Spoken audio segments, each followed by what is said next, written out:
شام کے 5 بجے ہیں۔ السلام علیکم۔ یہ ریڈیو پاکستان ہے۔ عامر ہاشمی سے خبریں سنیے۔ پہلے اہم خبروں کا خلاصہ۔ کراچی ایئرپورٹ کے قریب طیارہ حادثے میں جاں بحق ہونے والوں میں اب تک 19 لاشوں کی شناخت ہو گئی ہے۔ ملک میں گزشتہ 24 گھنٹے کے دوران 1743 افراد میں کورونا وائرس کی تشخیص ہوئی ہے، جس کے بعد مریضوں کی مجموعی تعداد 52,437 ہو گئی ہے۔ سائنس اور ٹیکنالوجی کے وزیر نے ملک میں جدید ٹیکنالوجی کی دستیابی کے باوجود عید کا چاند دیکھنے پر تنازع کو افسوسناک قرار دیا ہے۔ اور بھارت کے شہر کولکاتہ میں تباہ کن سمندری طوفان کے بعد بجلی کی بندش اور سیلاب کے مسئلے سے نمٹنے کے لیے حکومت کی مایوس کن کوششوں پر ہزاروں لوگوں نے احتجاجی مظاہرہ کیا ہے۔ کورونا وائرس سے بچاؤ کے لیے احتیاطی تدابیر اپنائیں۔ اگر آپ کو نزلہ زکام ہے تو دوسرے لوگوں سے کم از کم 1 میٹر کے فاصلے پر رہیں۔ کوشش کریں کہ آفس، اسکول یا بھیڑ میں جانے کی بجائے گھر پر رہیں اور لوگوں سے گلے ملنے یا ہاتھ ملانے سے اجتناب کریں۔ بخار، کھانسی یا سانس لینے میں دشواری کی صورت میں اپنے ڈاکٹر سے فوری رجوع کریں۔ مزید معلومات کے لیے رابطہ کریں national disaster management authority, phone number 111157 اور حکومت پاکستان کی قائم کردہ صحت تحفظ ہیلپ لائن 1166 پر رابطہ کریں۔ اب خبریں تفصیل کے ساتھ۔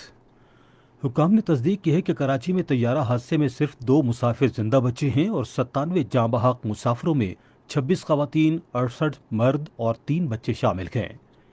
20 خواتین، 43 مردوں اور 3 بچوں سمیت 66 افراد کی لاشیں جناح پوسٹ گریجویٹ میڈیکل سینٹر منتقل کی گئی ہیں، جن میں سے 16 کی شناخت کی جا سکی ہے، جبکہ 50 کی ابھی تک شناخت نہیں ہوئی۔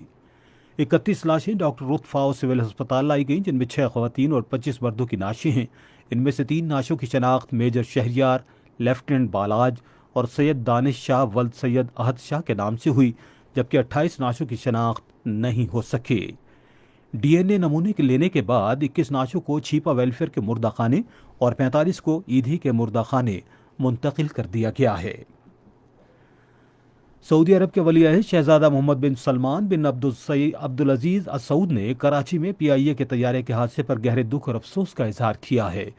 صدر عارف الوی کے نام اپنے تعزیتی پیغام میں انہوں نے زخمیوں کی جلد صحت یابی کے لیے نیک خواہشات کا اظہار بھی کیا۔ ملک میں گزشتہ 24 گھنٹے میں 1743 افراد میں کورونا وائرس کی تشخیص کے بعد متاثرہ افراد کی مجموعی تعداد 52,437 ہو گئی ہے۔ تفصیلات کے مطابق اب تک پنجاب میں 18,730، سندھ میں 20,883، خیبر پختونخوا میں 7,391، بلوچستان میں 3,198، اسلام آباد میں 1,457، گلگت بلتستان میں 607 اور آزاد کشمیر میں 171 افراد میں اس وائرس کی تشخیص ہوئی ہے۔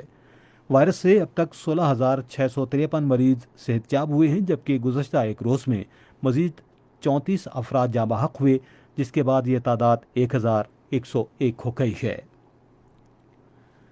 چین کے صوبے فیجوان نے پاکستان کو کورونا وائرس کے پھیلاؤ کی روک تھام میں مدد کے لیے $56,000 سے زائد کا عطیہ دینے کا اعلان کیا ہے۔ یامن کے امور خارجہ کے آفس کے ڈائریکٹر نے چین میں پاکستان کی سفیر نغمانہ ہاشمی سے آن لائن ملاقات کے دوران کہا کہ پاکستان اور چین مضبوط شراکت دار ہیں۔ انہوں نے پاکستانی سفیر کو یامن کی اقتصادی اور سماجی ترقی اور وہاں پاکستانی طلباء کو درپیش صورتحال سے بھی آگاہ کیا۔ صدر ڈاکٹر عارف الوی نے بلوچستان میں مادر وطن کا دفاع کرتے ہوئے اپنی جانوں کو نذرانہ پیش کرنے والے فرنٹیئر کور کے سپاہیوں کے اہل خانہ سے آج ٹیلی فون پر بات چیت کی۔ صدر نے شہداء کے درجات کی بلندی کے لیے دعا کی اور غمزدہ خاندانوں سے تعزیت کا اظہار کیا۔ انہوں نے کہا کہ قوم شہداء کو خراج عقیدت پیش کرتی ہے، جنہوں نے اپنے فرائض کی انجام دہی میں عظیم قربانی دی۔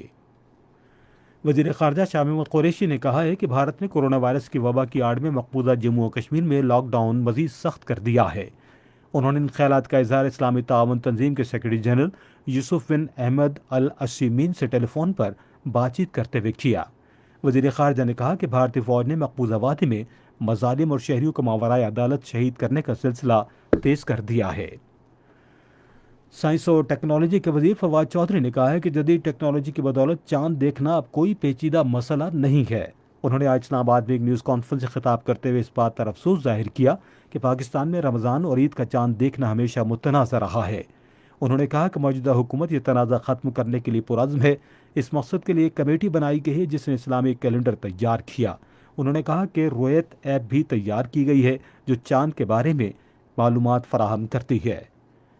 شوال المکرم جو 1441 ہجری کا چاند دیکھنے کے لیے مرکزی رویت ہلال کمیٹی کا اجلاس آج کراچی میں ہو رہا ہے۔ کمیٹی کے چیئرمین مفتی منیب الرحمان اجلاس کی صدارت کریں گے۔ بھارت کے شہر کولکتہ میں ہزاروں افراد نے تباہ کن سمندری طوفان کے بعد بجلی منقطع ہونے اور سیلاب پر حکومت کی مایوس کن کوششوں پر احتجاجی مظاہرہ کیا ہے۔ بھارت اور بنگلہ دیش میں خلیج بنگال کے ساتھ آنے والی سمندری طوفان ایمفان سے کم از کم 112 افراد ہلاک ہو گئے ہیں۔ اسی کے ساتھ خبریں ختم۔ مزید خبروں اور تجزیوں کے لیے آئی ہماری ویب سائٹ پر radio.gov.pk